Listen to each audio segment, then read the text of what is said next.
Hello mga kadiputa, for today's video, char! Ang ulam ko nga for today's video ay masarap na pritong manok. Char! Aladiputa. Ngayon nga ay patay gutom ako sa video na to kasi masarap ang ulam ko. Char!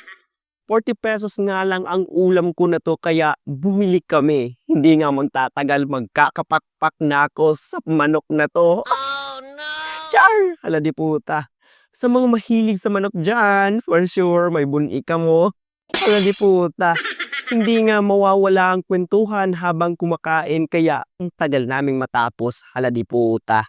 Kung mapapansin nyo nga, napakatakaw kong kumain at dahil nga sa sausawan. Ang sausawan ko nga ay suka. Napaka-paborito ko nga ang manok na sinasawsaw sa suka. Aladiputa, napakatakaw ko.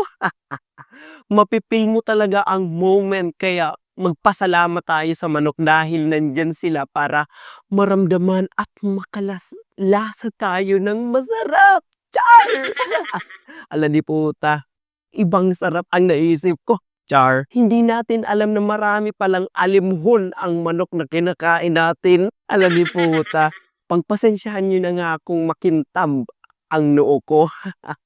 Nalalang yan ng init dito sa Manila namin. Char! Introducing Coca-Cola. Char! Sosiale ang niputa. Kunwari naglalaro ako ng sosyal-sosyalan.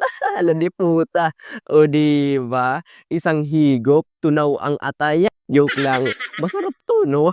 Ala niputa. At pagkatapos nga namin kumain ay naligo na nga ako kasi matutulog na nga kami. Pero bago ang lahat, inistorbo ang isang to kasi nauna na siyang matulog. Aladiputa. Char. Hanggang dito na lang muna ang aking update. Bye!